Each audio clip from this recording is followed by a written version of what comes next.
pas encore mort. Personne qui peut m'éradiquer. Fort, pour pas perdre, il faut pratiquer. Je sors, je me vide la tête là où les constituent. Faut que je m'exerce, un stylo, une prod qui tue. Salut à tous. Alors aujourd'hui c'est une vidéo très spéciale pour moi, j'arrête pas de lui dire depuis qu'on s'est vu, mais je suis avec Farid Guillaume. Alors déjà on va commencer pour ceux qui connaissent pas Farid Guillaume, je vais mettre un lien en haut là, un highlight de Farid, comme ça vous allez voir un peu ce qu'il a réalisé sur le ring et ce qu'a été sa carrière.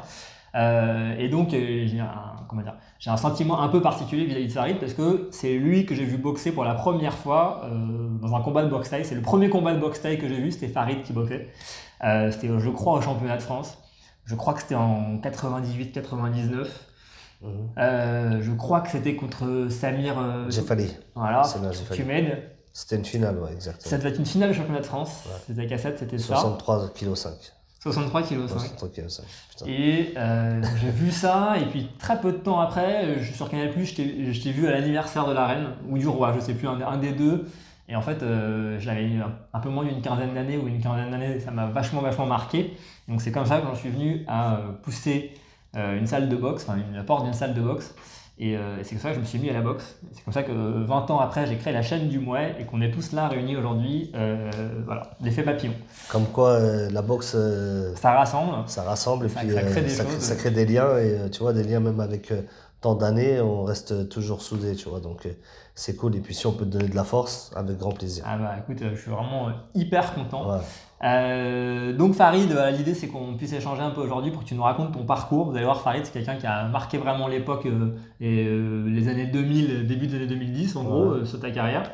Est-ce que tu peux nous raconter déjà pour commencer, quand est-ce que tu as commencé la boxe, à quel âge et où?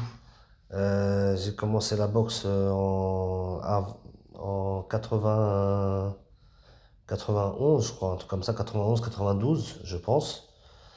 Même un petit peu avant, mais je crois que 91, peut-être 90, je sais pas, je suis pas sûr, je me rappelle plus exactement. Et j'ai commencé dans le 13e. C'était au Phoenix déjà? Ouais, j'étais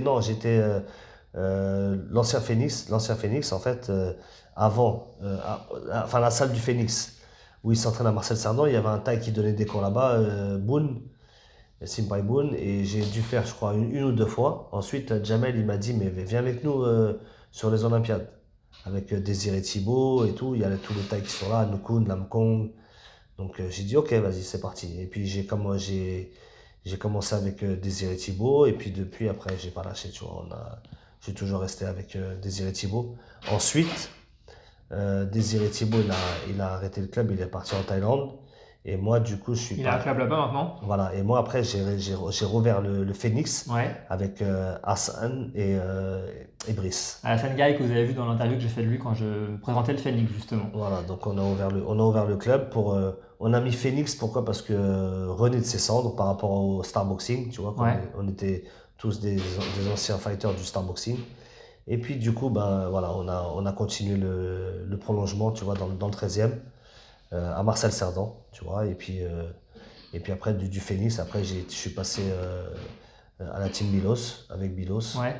Voilà, j'ai fini, au Mai-sur-Seine, j'ai fini là-bas, et puis après je suis parti sur les Émirats. Et alors, revenons à tes débuts, t'avais quel âge quand t'as commencé, du coup, 90, 91? J'avais 16 ans, je crois, un truc comme ça. 15-16 ans. Ouais, 16 piges. Et du coup, quoi, t'étais un peu bagarreur, tu t'es dit, ouais, je vais faire de la boxe? Non, même pas du tout. Bon, on est un peu foufou, on était un peu speed, hein, tu vois, on était un peu speed, mais pas plus que ça, tu vois, pas plus que ça. J'étais pas quelqu'un qui cherchait les histoires dans la rue avec des gens, tu vois, mais on se laissait pas faire, tu vois, parce que déjà de où on vit, tu vois, donc on est tous issus de quartiers, même si c'est pas banlieue, c'est sur Paris, mais bon, c'est toujours pareil, tu vois, il faut être toujours à l'affût de tout, tu vois, et donc mais on n'est pas des mauvais garçons dans le fond, tu vois. On cherchait pas à emmerder plus faible que nous, mais on était actifs, on était hyper actifs. Et puis après, il y a eu le sport, et après le sport, ouais, ça m'a complètement canalisé, tu vois, avec le sport, tout. Et du coup, pourquoi la boxe thaï? Il y a eu un événement particulier ou c'était un hasard pur? Ouais, j'ai fait avec mon oncle un petit peu quand j'étais plus petit. J'avais l'âge de peut-être 7-8 ans ou un truc comme ça, 9-10 ans, tu vois. J'ai fait du taekwondo un petit peu. D'accord. Sur ça, peut-être pendant 2 ans, j'ai fait un peu de taekwondo. Ensuite, mon oncle aussi, il est passé au Muay Thai. Donc après, j'ai suivi un petit peu, tu vois, ça m'a plu aussi son entraînement et tout, j'ai regardé un petit peu. J'ai pas fait de mouet, tu vois, tout de suite. J'étais plus avec les potes, jouer au foot et Le tout, foot, ci, ouais, cela, tu plus vois. Et petit puis aussi. après voilà, le Starboxing, tu vois. Et alors, tu arrives au Starboxing, à partir de combien de temps tu fais ton premier combat en fait? Je crois 6 mois après, tu vois. 6 mois après, Ok, vachement, six vachement mois, tôt. ouais, 6 mois après, j'ai fait 2 classes C. Ensuite, j'ai passé 2 classes B. Et ensuite, que des classes A. Ok, donc ça a été Donc, vite. mon 5e combat, je suis passé en professionnel. Parce que du coup, quoi, t'avais des bons résultats directs ou Ouais, ouais, ouais, parce que 2 classes C, ça a été, tu vois, voilà, une belle boxe et tout, c'était propre. Et puis après, j'ai fait 2B et 2B. Après, Dédé, il m'a dit, OK, si tu passes encore ce B-là, on passe classe A? tu fais ton premier combat professionnel classe A en Thaïlande pour l'anniversaire du roi. Donc j'étais parti avec Mourad Sari, il y avait Dani qui boxait, il y avait Guillaume Kerner, il y avait Niekema. Grosse équipe. Ouais, grosse équipe, on est partis tous en Thaïlande. Ça doit être un souvenir de ouf. Ouais, génial, génial. Ouais, c'était top. On avait boxé à Chiang Mai ou Chiang Rai, je sais plus exactement. Du coup, là, t'avais quel âge? T'avais 17 ans, quoi. Ouais, un truc comme ça. Ouais, un truc comme ça, je pense, hein, 17 ou 18 ans, je sais plus exactement, tu vois. C'est loin, tu vois. Donc, mais après, de là, j'ai enchaîné. J'ai enchaîné que du A, tu vois. Ok. Donc, voilà. Et du coup, comment ça s'est monté? Tu vois, t'as fait les championnats de France, comment c'est. Voilà, j'ai fait le championnat de France, ensuite, après, des titres européens, et des titres mondiaux. Voilà, et puis après, après boxer les têtes d'affiche, tu vois. Et alors, est-ce que dans cette progression, il y a eu des combats qui t'ont marqué plus que d'autres, qui ont été plus durs que d'autres, ou En dont tu te général, rappelles en particulièrement? général, voilà, plus les combats contre les Thaïlandais, tu vois, parce que il faut être prêt physiquement, il faut être prêt mentalement, et puis il faut être prêt au niveau stratégique aussi, tu vois, parce que les Thaïs, c'est vraiment comme une partie de cartes, tu vois. Donc c'est pas comme certaines personnes, ils montent sur le ring et puis ils envoient pour envoyer, tu vois. Hmm. Eux, c'est encore différent, tu Parce que vois. quoi? C'est parce qu'ils ont leur pointage en tête. Donc, Leur pointage, leur manière de boxer, la manière d'attaquer, la manière dont comment toi tu vas répondre à cette attaque sur des low kicks, sur des middle, voir comment tu encaisses les coups, si tu les bloques, si tu les encaisses et tu bronches pas, donc ils vont continuer. Tu vois, ils travaillent beaucoup avec le cerveau, tu vois. hmm. Donc c'est clair que quand tu boxes face à des tailles, il faut vraiment il faut boxer intelligemment, tu vois. Donc, et puis moi, enfin, depuis que j'ai commencé la boxe avec Dédé, tu vois, enfin, j'ai été toujours imprégné dans ce style-là, tu vois, de travailler. Et puis même les tailles, tu vois, à chaque fois, ils m'ont toujours inculqué voilà, la manière de boxer, penser comme ça, penser comme si, quand tu es dans cette situation-là, cette situation-ci, tu vois. C'est quoi? C'est technique en fait. C'est Ouais, être fimeux, quoi. les Enfin, techniques, voilà, être fimeux, exactement. Être fimeux, et puis après même, ouais, enfin tout, quoi. Tout dépend de l'adversaire que tu as en face, mais de t'adapter le plus rapidement possible. Et puis, trouver des failles, euh, la tirer dans ton game, tu vois. Parce que t'as des boxeurs qui sont, par exemple, très forts en mode défensif. Donc, je sais pas, tu vas boxer d'une certaine manière pour, tu vois, le titiller pour faire faire ses sortir. erreurs, le faire sortir de son cadre il est vraiment relax, tu vois. Et là, en venant dans un autre, comment dire, Une autre phase de combat. une autre phase de combat, tu vois, un autre style, il va peut-être créer plus d'erreurs, tu vois. Et là, après, tu peux peut-être le toucher et puis gagner le combat ou le battre par KO ou quoi, tu vois. Et donc, toute cette stratégie, etc., est-ce que c'est aussi quelque chose que tu as acquis quand tu es parti en Thaïlande? Tu t'es beaucoup entraîné en Thaïlande ou pas? Ouais, je me suis pas mal entraîné en Thaïlande, mais Tu comme je t'ai t'entraînais dit, où? voilà, j'ai fait, moi je suis resté en majeure partie au Ket Ban Chon, Ouais. voilà, à Bangkok, tout le temps avec tous les anciens champions, Kaolan, Olé, euh, il y avait Chanan Sap, Chanan Tong, énormément c'est un très très grand club, donc je suis toujours resté là-bas, majeure partie. J'allais un petit peu au jockey, parce que Jockey Gym, ouais. Jeannot, il était là-bas, tu vois. Hmm. Donc ça nous permettait de nous voir un petit peu, de s'entraîner un peu ensemble. Skarboski, hein, Jeannot, quand on dit. Voilà, Jean-Charles Skarbowski.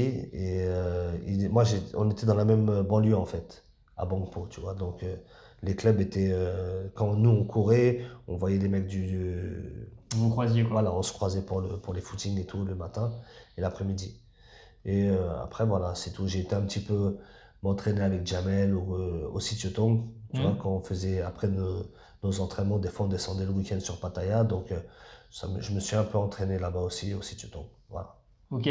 Et du coup, après, au fur et à mesure, tu as eu des combats de plus en plus importants ou avec des adversaires de plus en plus difficiles, mondialement connus. Ouais. Comment ça s'est passé en fait? Est-ce que tu avais un manager qui te trouvait les combats? Est-ce que tu as commencé à être un peu connu en France, en Europe et donc c'est venu Ouais, naturellement? voilà, c'est ça. Après, quand tu boxes, ben, tu sais, enfin, si tu attires du public, tu attires, quand on te met sur l'affiche et puis tu attires du monde, ils savent, les promoteurs, ils savent que tu as un bon style, tu fais une belle boxe. Donc, ouais, comment dire, T'es bankable. Les mecs ils ouais, vont te faire venir parce que tu vas ramener du monde, quoi. ouais, En gros. j'ai oublié le mot il m'a passé. Mais ouais, t'es demandé, voilà, t'es demandé, tu vois, t'es demandé.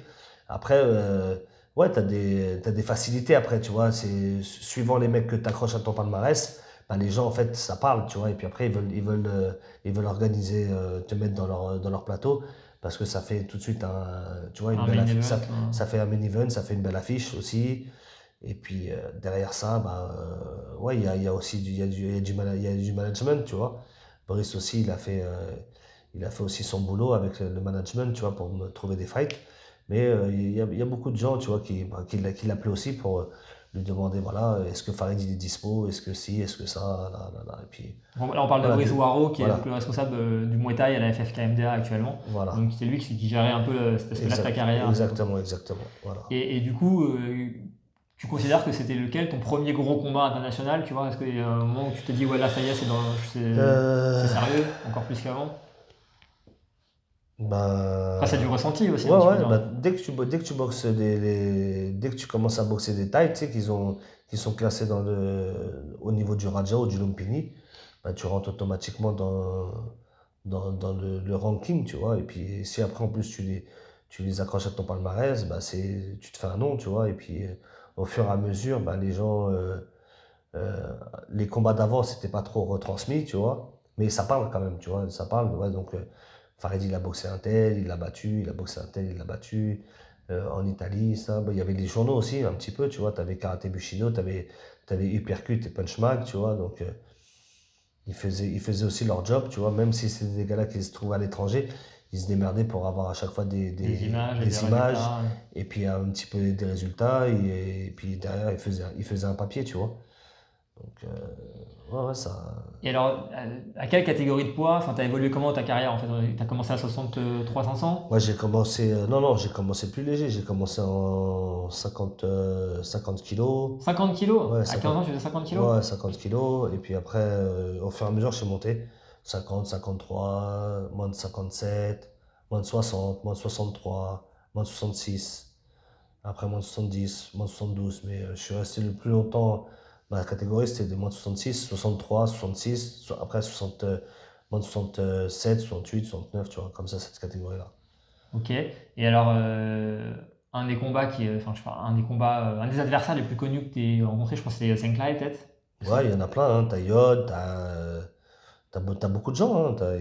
T'as Yod, t'as Saimai, t'as Nuntrakan, pour parler détails, tu vois. T'as Sakmonkon, euh, Bioknoy. Il y en a plein, il y en a plein. Je peux pas tous les citer, tu vois. Je les ai pas tous en tête, tu vois. Mais en général, tous les tailles que j'ai boxés, c'est des gens qui étaient classés, tu vois, sur le Raja Olympini, voilà.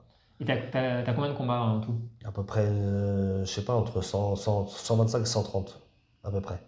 J'aime bien, c'est stylé, je crois dire. Je sais pas à peu près combien j'ai de combats, mais Ouais, environ 125, 130, ouais, je sais plus exactement, je sais plus. Ok, ça fait quand même une super belle carrière. Ouais, Et grâce à Dieu. est-ce que il y a eu un événement particulier auquel tu as pu participer? C'était une ceinture de Lumpini.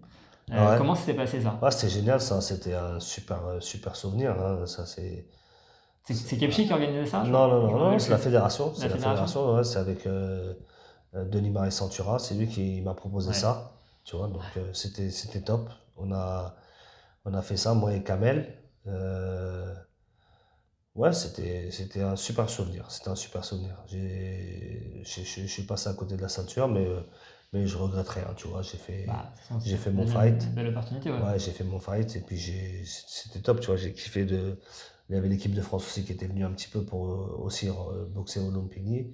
Donc c'était une super bonne ambiance, tu vois, parce on était dans un camp. Je suis venu un petit peu avant, moi, avec Désiré Thibault. Ensuite, on est parti sur le camp à Saint-Tiennoy avec l'équipe de France pour juste peaufiner, tu vois. Et puis après, bon, on est parti boxer sur le Lumpini.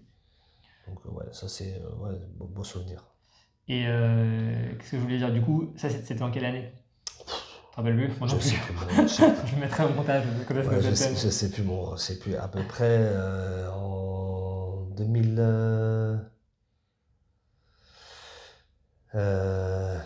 2006, peut-être, je sais pas, peut-être 2006, Milieu des peut-être. années 2000, quoi. Ouais.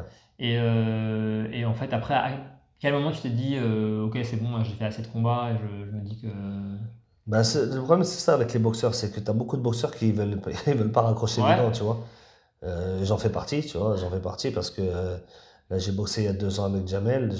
Là, j'ai 45 ans, donc j'ai boxé, j'avais 43 piges, tu vois. Donc, tu as beaucoup de boxeurs qui ont arrêté leur carrière largement avant, Ah ouais, tu bien vois, sûr, hein. largement avant. Et puis, moi, comme voilà, tout le monde voyait que j'étais toujours à l'entraînement, les sparring, et ceci et Ce qui est cela. toujours le cas d'ailleurs. Ouais, ouais, je suis On toujours. va en je suis parler toujours- après, ouais, mais. ouais, je m'entraîne toujours. Je m'entraîne toujours. Donc, bah, on m'a proposé de faire ça, tu vois, de faire un jubilé. Alors, j'ai accepté, tu vois, avec Jamel. Et puis, ouais, c'était une belle soirée. J'ai boxé un taille qui était pas facile parce que je l'avais vu boxer. C'est un petit taille dur au mal, tu vois. Mais voilà, je lui ai mis quand même la pression dès le début. Et puis, je pense il s'est étouffé dans son rythme, tu vois, dans son rythme. Il s'est étouffé. Et puis après, bah, je l'ai touché. T'es en genou, non? Ouais, je l'ai touché. Il a pris Crochet du gauche et il a genou, pris un hein. crochet au foie. Et puis ensuite, après, il a pris un genou au foie encore dans la foulée, tu vois. Et Et alors, ça est-ce l'a que ça scié. te titille encore? Bah maintenant, ça y est, on a 45 ans. Je m'entraîne avec les. Peut-être, je sais pas. Peut-être à la rigueur, s'il y a une belle opportunité à Dubaï pour faire plaisir, tu Ouais. vois, pour faire plaisir euh, aux gens avec qui je travaille là-bas du palais, tu vois. Mais sinon, non. Sinon, juste. Ouais. Peut-être un petit fight à Dubaï. Ouais, juste je m'entraîne, tu vois, je m'entraîne, on garde la forme, je m'entretiens, tu vois. Après, Je, te- je tourne, on peut en parler maintenant, c'est pas grave, on reviendra sur ta carrière après, mais donc là, tu t'occupes de Tino, ouais, voilà, donc Valentin Thibault. voilà. Comment ça s'est passé en fait entre vous? Ah, Tu bah vois, moi c'est le fils de Dédé. c'est le Donc, fils de ouais, Dédé, c'est le ouais, fils de effectivement. Dédé, donc moi, Dédé, c'est comme un père spirituel pour moi Mhm. aussi, tu vois, donc c'est comme la famille, y a pas de, c'est même pas, c'est la famille, tu vois. Donc, le petit, je l'ai vu quand il est né, tu vois, je l'ai vu naître, et ensuite, après, bah, il a grandi, et ensuite, il est venu un petit peu avec nous au Phoenix, tu vois, faire un petit peu ses armes là-bas. Et ensuite, il est parti rejoindre le papa au Max Sport, tu vois. Et puis, il a commencé à boxer là-bas au Max Muay Thai. C'est en Thaïlande, hein, au niveau. Voilà, au Enfin, Max Muay Thai en Thaïlande. Et ensuite, après, bon, moi, j'ai eu l'opportunité de venir aux Émirats. mhm. Et puis, par la suite, bah, je les ai fait venir aussi. Il y a eu une opportunité, donc ils sont venus aussi avec moi aux Émirats. Et puis maintenant, voilà, on est tous ensemble là-bas. Et ouais, c'est vrai que là, je m'occupe bien du petit, tu vois, pour que Donc c'est-à-dire que tu l'entraînes et en plus tu trouves des combats. Enfin, je l'entraîne. Bon, coach après, manager. ouais, je l'entraîne. Je ne trouve pas les combats, je l'entraîne, mais je m'occupe de lui, tu vois, au niveau de tout, tu vois, au niveau du cardio, au niveau de tout ce qui est technique, tu vois, tout ce qui est technique, sparring, tu vois, euh, comment dire, les approches de combat, tous les trucs de boxeur, tu vois, tous les trucs de Tu fais boxeur. part de ton expérience. Exactement. Et après, voilà, le papa, bah, il s'occupe de tout ce qui est management D'accord. pour lui trouver des combats où les gens qui le contactent, bah, ils rentrent direct en contact avec le papa, tu vois. D'accord. Voilà. Et sinon, voilà, c'est la fine équipe. Voilà. Ok. Et donc, ouais, du coup, vraiment, maintenant, tu te concentres entre guillemets sur la carrière de De Tino. Tino, exact. Et alors, tu lui prévois des beaux fights là? Tu penses que ça va Bien arriver? sûr, Ça va ouais, pouvoir ouais, revenir après le Covid? ouais, je pense, mais j'espère que ça va se rétablir le plus vite possible, le Covid, tu vois, cette histoire-là, parce que ça Ça nous a bien niqué. ouais, ça a traumatisé tout le monde, tu vois, dans la boxe, dans le sport, dans la vie en général, hein, tu vois, les gens qui ont ouvert des restaurants et tout, là, tout le monde est dans les problèmes maintenant, c'est catastrophique, tu vois, donc j'espère que ça va se régulariser le plus vite possible, et puis par la suite, bah, reprendre de plus belle, tu vois, la boxe, Mais voilà, j'ai bien parlé avec Jamel, là, on est dans ses offices aujourd'hui. Et voilà, j'ai bien parlé avec lui pour justement Pour leur démarrage. pour 2021, pour leur démarrage, pour toute la suite des combats pour Tino, tu vois. Effectivement, donc là, on est dans les bureaux de Jamel Yacoubène et Prestige Fight. Et merci à lui, parce qu'il nous Ouais. a laissé un petit bureau pour qu'on puisse faire l'interview. Voilà. Parle-moi un peu des combats qui t'ont marqué, des anecdotes, tu vois, que tant d'années après, tu peux encore avoir, des trucs qui t'ont un peu marqué, tu vois. Souvent, les boxeurs, quand tu leur poses cette question, ils ont malgré tout, tu vois, un ou deux trucs qui leur reviennent en tête assez rapidement, et c'est parfois anecdotique, Ok. mais c'est souvent intéressant à voir, tu vois, ou à entendre. Donc, est-ce qu'il y a des trucs qui t'ont marqué dans ta carrière et qui, voilà, vraiment encore maintenant résonnent Pas qui en m'ont toi? marqué, mais ouais, bon, des petites anecdotes. Ouais, quand j'ai boxé l'anniversaire du roi. Donc, T'en as fait plusieurs de ouais, ouais, j'en ai fait plusieurs. Mais là, j'avais fait un tournoi, donc le tournoi de 1 million de bahts. Juste avant ça, j'avais boxé, je crois, peut-être 3 semaines avant, j'avais boxé en Italie contre Sakmonkon. Ok, donc c'est un gaucher. Donc quand je suis sorti du combat en 5 rounds, je peux te dire que la jambe droite, elle était bien abîmée, tu vois, à force de taper et tout, tu vois, il est dur au mal, il bloque, je suis sorti quand même abîmé. Derrière ça, j'ai essayé de guérir à peu près les blessures et puis j'ai repris le training. Et quand je suis arrivé là-bas pour le tournoi, en fait, bah, les 3 tailles que j'ai boxé, les 3 étaient C'est des gauchers. gauchers? Les 3 étaient gauchers, tu vois. Donc, Attends, t'as fait 3 fights dans la même soirée? ouais, 3 fois dans la même soirée. J'ai boxé Leung Trakan, Oh la vache. Mankong et après, comment il s'appelle l'autre? Souria. Souria sur planchette. Donc les 3 tailles. Le premier, Leung Trakan, je l'ai mis KO, je crois, au deuxième ou au troisième round, je sais plus. Mankong, c'est pareil, KO au troisième. Et après, Souria, la finale en 5 rounds. Et les autres, c'était en 3 rounds? Ouais, 3 rounds, 3 rounds. Putain, 3 rounds, la finale 5 5 rounds. rounds. Donc après, ouais, le 5e round, tu vois, si tu regardes même les vidéos, tu vois quand je tape un peu avec la jambe droite, tu sais, à peine je l'effleure, mais je ne veux même pas le toucher, tu Ouais. vois. J'essaie de faire un Tu peu marques un style, peu ton point. j'essaie de faire style un peu des points, tu vois, mais bon, c'était compliqué, tu vois. Ouais, je suis sorti de là-bas, là, Repos, quoi, ça a marchait éclaté. plus. Ouais. Après, bah, après, qu'est-ce qu'il y a comme anecdote par rapport à la boxe ouais, Saïmaï aussi, gros frappeur, tu vois, avec ses jambes aussi, il frappait fort. Yod aussi, gros frappeur. Yo, tu l'as rencontré 2 fois, non? 2 fois, ouais, 2 fois. Une galère?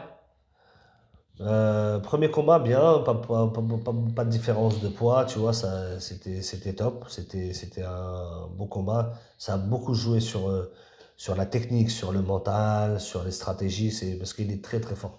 Il est très très calculateur. Quand les gens ils le voient comme ça, ils disent oh, c'est un gaucho, il a qu'une jambe gauche, tu vois.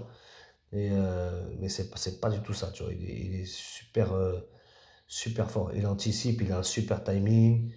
Et ouais, il peut te mettre Fanny facile, tu vois. Et si tu rentres T'es dans pas vigilant, ouais, ouais. si tu rentres dans son jeu ou Tu vas être trop tu dur. veux juste simple comme ça, il arrive vite fait à te cueillir, tu vois. Il est super précis. Donc, ouais, c'est Yod aussi. Yod, c'est un sacré fight. Vioknoy aussi, j'ai charbonné avec lui. On a fait 5 rounds. Je l'ai battu au point, mais je l'ai compté, je l'ai ouvert. Mais c'est un taille aussi il a rien lâché l'affaire. Il a pas lâché l'affaire. Et le tournoi aussi, le A1, le tournoi que j'ai fait, le A1 aussi, super truc, superbe expérience aussi, en moins de 75 kilos. Voilà, ça aussi, c'était un bon truc. Et alors, toi, t'es connu pour ton crochet du gauche. Ok. Donc, c'est ça, non? Ouais. Gabon, ok. Ouais. T'en as quand même collé 2-3 bons, quoi. Après, c'était quoi tes phases de combat préférées, quoi? Tu vois, c'était en crochet du gauche, rentré à genoux. Ouais, pied-point, complet, tu Le vois, clinch, ouais. pied-point, pas trop de corps à corps, un petit peu, tu vois, quand ça accrochait, bah, on mettait les genoux, tu vois, mais j'étais pas un mouékhao, tu vois, je sais pas, j'avance pour attraper le mec et mettre que du corps à corps. J'étais plus un mec qui avance, qui met la pression, mais pour chercher le coup dur, tu vois. C'est plus ça mon style. Et donc voilà, tout le bras gauche, ouais, il est bien. Ça allait. Ouais, ça allait. Ça va. Du coup, le fait que tu t'occupes de Tino maintenant, Ok. ça te force à regarder un peu ce qui se passe dans le Muay Thai maintenant. Du coup, c'est quoi ton avis un peu sur l'évolution du Muay Thai entre la période où toi tu étais actif, c'est l'année 2000-2010, et maintenant? C'est quoi ta vision? Tu trouves que ça va de mieux en mieux, de moins en moins bien? En gros, t'as une vision là-dessus? C'est de plus en plus Ouais. facile, de plus en plus difficile? Maintenant, il y a beaucoup de formats, c'est des 3 rounds, tu vois, beaucoup Mhm. de formats 3 rounds. Donc, moi, j'aime pas trop ce format-là, tu vois. Pour moi, Muay Thai, c'est 5 rounds de 3. Maintenant, ils essayent de faire ça, même au One, tu vois, sur le One, 3 rounds. Le Glory, 3 rounds, tu vois, juste pour une ceinture, là, ils partent sur du 5 rounds, tu vois. Alors, je sais pas pourquoi ils font ça. Peut-être pour que ça soit, C'est parce qu'ils veulent que ce soit explosif voilà, tout dès le de début suite. que ça démarre, je pense, parce que c'est des trucs à la télé, tu vois, donc, C'est l'antithèse du taille ou voilà, de la je vraie pense. taille où ça démarre Ça doucement, démarre un premier 2 et round, après puis cinquième 3 round, 3 aussi voilà, de 3 ça. 4 3 4 3 4 à fond et cinquième après On relâche. encore relâche, tu vois. Donc, ouais, c'est un autre format. Les nouvelles générations maintenant, ouais, c'est encore différent, c'est encore un autre style, tu vois. Beaucoup de social media, tu vois. Ouais. Tu vois, beaucoup les réseaux Il faut savoir se sociaux. vendre, c'est ça que tu veux Ouais, dire? Ou c'est beaucoup quoi? les Il réseaux. faut exister sur les Ouais, réseaux? beaucoup les réseaux, tu vois. Parce que t'as plein de gens qui ont énormément de followers et tout, puis c'est pas spécialement des lumières, ou tu vois, il y en a même, c'est des imposteurs, tu vois. Mais ils sont super suivis. Alors après, bon, je sais qu'on peut acheter des followers, des choses comme ça, tu vois, donc Donc c'est enc- en fait c'est encore un nouveau style, tu vois, de montrer au niveau de la boxe, de montrer sa personne, tu vois, sur le training, sur ce que tu fais, tu vois, enfin, moi, je suis loin de tout ça, tu vois, je montre un petit peu pour un peu motiver, tu vois, sur les stories, des choses comme ça, pour motiver un petit peu des gens qui me suivent par rapport au sport, tu vois, par rapport à mon âge, peut-être les gens, ça les booste, tu vois, mais ouais, je suis pas tout le temps dessus, tu vois. Comme t'as énormément de personnes, bah, tu sais, les réseaux sociaux, c'est tout, quoi, tu vois. Ils allument le téléphone, c'est du matin au soir, Mhm. c'est tout le temps, tu vois. Quand ils sont au resto, quand ils sont là, quand ils sont là, quand ils sont là, et ils vivent H24, Connecté, ouais, ouais, connecté. Nouvelle H24, génération un peu. H24 avec le Instagram, tu vois, ou les snaps, ou les choses comme ça, tu vois. Moi, j'ai pas Snap, mais voilà, les snaps et les Instagram, tu vois, c'est la folie. Et du coup, est-ce que tu considères que, comme tu dis, il y a des imposteurs, tout le monde peut se faire passer pour un grand boxeur sur Instagram, mais du coup, est-ce que tu veux dire que les vrais athlètes doivent aussi exister sur les réseaux, du coup, ça les force à être là-dedans? Tu vois ça comme une contrainte? Non, mais après, t'as énormément de champions. T'as énormément de champions. On les voit, les imposteurs. De toute façon, on les voit tout de suite, tu vois. C'est des gens Donc toi, qui. tu les vois, mais le grand public ne les voit pas forcément, Ah, c'est ça le problème. après, c'est quand par exemple, si tu regardes une ou deux vidéos, des fois, on s'envoie des vidéos, tu sais, en message privé, comme ça, pour rigoler, de me dire, regardez, regarde lui, tu vois. Donc, bon, après, voilà, chacun fait ce qu'il veut. Si les gens ils aiment bien vivre à travers ça, et puis si ça leur permet de se sentir bien dans leur vie, pourquoi pas, tu vois. Moi, après tout, c'est chacun fait ce qu'il veut, tu vois, dans la vie. Mais ouais, t'as des champions que l'on connaît, et puis tu les vois de toute façon, de la manière dont de faire leur entraînement, ou même ils postent un petit truc, une petite vidéo, tu vois tout de suite si c'est du sérieux ou si c'est pas du Mhm. sérieux, tu vois. Donc, après, des fois, t'as des gens, ouais, ça se vend parce qu'il y a du coaching, tu vois. Maintenant, il y a beaucoup de coaching privé, il y a plein de trucs comme ça. Donc, les gens, bah, si ils te mettent, je sais pas moi, Champion du 100 et monde. quelques cas, tu vois, et ils disent, oh putain, il est grave suivi. Ouais. Tu vois, il met plein de vidéos, il fait un peu le fou dessus. Et puis après, bah, c'est pour vendre, tu vois, pour faire du coaching et puis pour attraper Ok, donc, ouais, ça, des effectivement, clients, tu vois. c'est plus le problème des faux coachs, entre guillemets. Et en plus, je Mhm. pense qu'on en a pas mal vu pendant la période du confinement, justement, Ah où oui, les ouais. mecs disaient, Ah oui. Ouais, tout le voilà, monde. ouais, ça y est, Tout le monde s'est trouvé coach après, là, pendant cette c'est ça. période-là. Ouais. Mais donc ça, effectivement, c'est un problème pour les vrais coachs, je dirais. Mhm.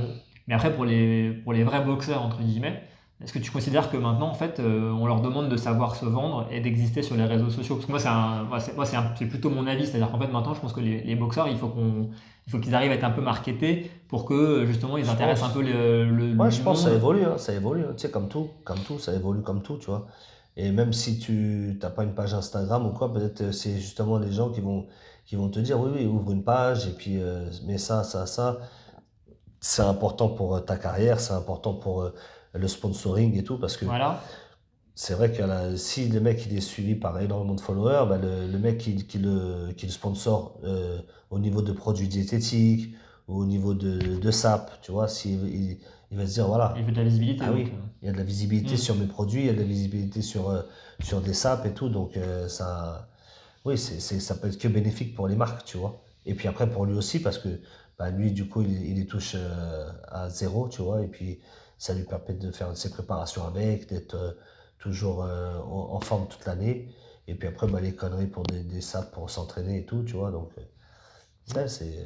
Mais bon, du coup, c'est quelque chose de supplémentaire qu'on demande aux boxeurs, quoi, qui doivent déjà charbonner, parfois ils ont un travail à côté, même souvent qu'on travaille à côté, et en plus, il faut qu'ils soient sur les réseaux. Ouais, Pour, ouais, ouais. Après, t'en as qui le font, t'en as qui le font pas, hein, tu vois. T'en as qui le font pas, hein. T'en as qui ils font des bêtes de résultats sur les combats, tu vois. Donc, Mm.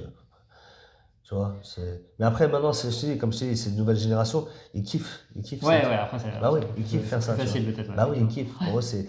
Pour eux, c'est pas un travail, C'est c'est pas une pas contrainte, une ouais. galère, c'est pas une contrainte, tu vois, de faire ça. Pour eux, c'est normal de se faire une petite vidéo, clac, clac, hop, au training, hop, hop, et tu vois, comment ils gèrent le téléphone, c'est un truc de fou, tu vois. Ils cartonnent, les mecs. Tu vois vraiment. Les mecs, ils cartonnent, tu vois, ils vont super vite, tu vois. Mais t'as pas 75 ans non plus. Oui, quoi. mais Tu sens vraiment une pour moi, rupture, toi. ouais, non, mais pour moi, c'est normal, tu vois, je sais pas, je vais avec des potes, on va manger, tu vois, ben, je m'assois, on mange, on discute, mais tu vois, ben, je suis avec des personnes qui sont plus jeunes que moi en face, qui sont en face de moi, tu vois, bah, tout de suite, ça sort les phones, tu vois, tac, ça rapproche les trucs, Une petite story, machin. tu vois, direct, ça marque les plats, hop, hop, hop, après ça te fait ça, tac, ça se filme lui, hop, ça filme à C'est côté. comme on va faire dans 2 Tu minutes, vois, là, dès tu que vois la ce- dès que tu vois ce l'interview est que je veux finie, dire. je vais faire pareil. Voilà. Je Tu vais avec vois. Farid Guillaume. Mais pour moi, non. Pour moi, voilà, je viens passer un moment avec des amis, tu vois. Je sais ce que tu veux dire. C'est intime, tu Ouais. vois. Et puis, ouais, C'est une approche différente. voilà, moi, je vois pas comme ça. Je vois pas les choses comme ça. Mais après, pour eux, c'est normal. Maintenant, ils évoluent comme ça. C'est comme, tu vois, regarde, comme maintenant. Si on t'aurait dit qu'il y a il y a un an de ça, tout le monde va porter les masques et tout, Mhm. tu vois. Regarde, maintenant, les gens, ils te portent le masque. Et si tu portes pas le masque, ils te regardent de travers, ils te prennent pour un fou, tu vois. Donc, ouais, c'est l'évolution, elle est.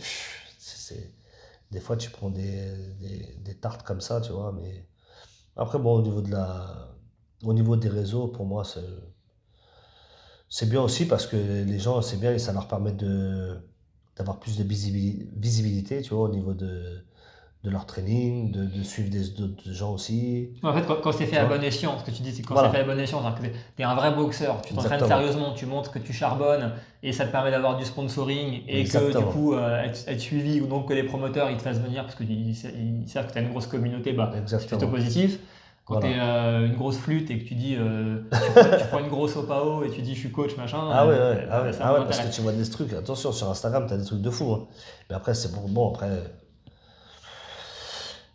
les gens le savent, tu vois, les gens, ils sont pas dupes, tu vois ce que je Les veux gens dire. du milieu le savent. Les gens du milieu, mais même, pas même pas grand des. public. Enfin, après, ouais, c'est vrai que, par exemple, là, j'ai vu la dernière fois une vidéo. C'était sur la chaîne du mois. Non, c'était pas sur la chaîne du mois. Non, sur la chaîne du mois, il n'y a que du lourd. Il n'y a que du lourd, mon pote. Mais j'ai vu une vidéo, c'est catastrophique. Le mec, il tient la leçon. J'ai dit, c'est une blague. Tu vois, Ouais, c'est une blague, il sait quoi. pas tenir. Et puis le mec, il est super motivé, tu vois, il fait des trucs de fou. Tu vois, donc. Bon, après, ben voilà, hein, chacun il trouve son compte. S'il arrive à trouver son public et puis il arrive à faire des sous avec, et ben, tant mieux Ouais, pour lui. ouais, mais tant pis pour ceux qui. Ah, bah après, voilà. Après, Et pour les clients, entre ouais, guillemets. c'est clair. Après, le client, bah, si pour lui, ça lui convient, ça le suffit. Ouais. Tu vois? Après, bon, maintenant, comme tu dis, avec l'ère des réseaux, c'est quand même assez facile de voir. Exactement. Non, mais Ah, bah de oui. trouver un bon club ou de Bien trouver un sûr. bon coach, etc. Bien Donc, sûr, bien sûr.